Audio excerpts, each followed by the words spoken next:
রহমতুল্লাহি ওয়া বারাকাতুহু।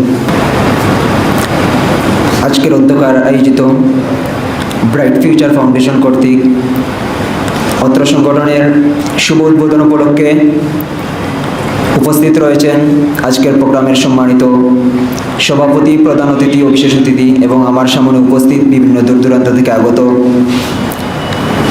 যারা মানবতার সেবায় সর্বদা নিজেকে বিলিয়ে দেন, স্বেচ্ছাসেবী বৃন্দ, সকলকে জানাই আন্তরিক অভিনন্দন ও শুভেচ্ছা। আজকে প্রোগ্রাম মূলত একটা নতুন সংগঠনের উদ্বোধন। এই অনুষ্ঠানে আমরা বিভিন্ন সংগঠনকে ইনভাইট করা হয়েছে, আমরা সবাই আসছি। আকরাম খান বাপ্পি ভাই আমাকে বিশেষভাবে বলেছেন যে সংগঠন কিভাবে এগিয়ে নিয়ে যাওয়া যায় এ সম্পর্কে কিছু বলার জন্য। আসলে আমি ছোট মানুষ, আমার তেমন কোনো ধারণাই নেই যে কিভাবে এগিয়ে নিয়ে যাব। এরপরও দু একটি কথা বলবো, আর আমার কথার মধ্যে অনেক ভুল ত্রুটি হবে।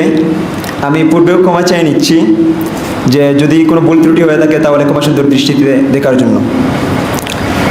বর্তমানে সিলেটে লক্ষ্য করেন, আমি যখন সংগঠন শুরু করি বা আমি সংগঠনে যুক্ত হই 2019 সালে, তখন সংগঠন খুব কম ছিল সিলেটের মধ্যে।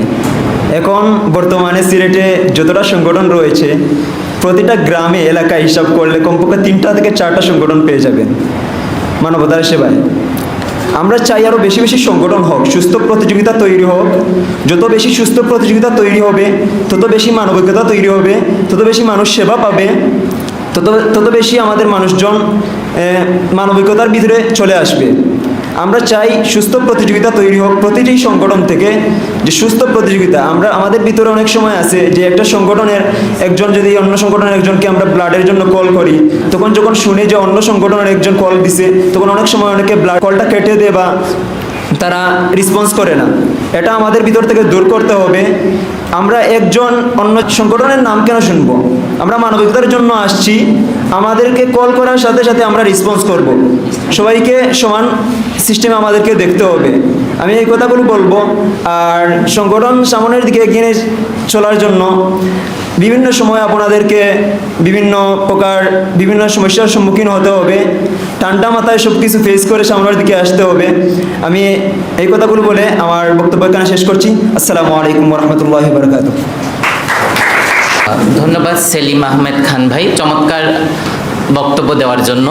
আসলে এটা ঠিক যে এখন ঘরে ঘরে সংগঠন, এলাকায় গ্রামে যেখানেই যাই, এক গ্রামে 5-6টা সংগঠনও দেখতে পাই একই ক্যাটাগরির।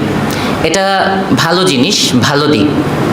কিন্তু আমাদের সমাজে এমন কিছু মানুষ আছে যারা এই সংগঠনকে কেন্দ্র করে অসুস্থ কিছু প্রতিযোগিতায় লিপ্ত হয়েছেন, যে অসুস্থ প্রতিযোগিতার মাধ্যমে আসলে সমাজে ভালো কিছু হতে পারে না। প্রতিযোগিতা নিজেকে যোগ্য প্রমাণ করার প্রতিযোগিতা। যেহেতু সমাজ সেবা, সবার উদ্দেশ্য সেবা করা, তো সেই জায়গা থেকে আসলে প্রতিযোগিতাটা হওয়া উচিত কে কত বেশি সেবা দিতে পারে, সর্বোচ্চ পর্যায়ে সেবা দিতে পারে।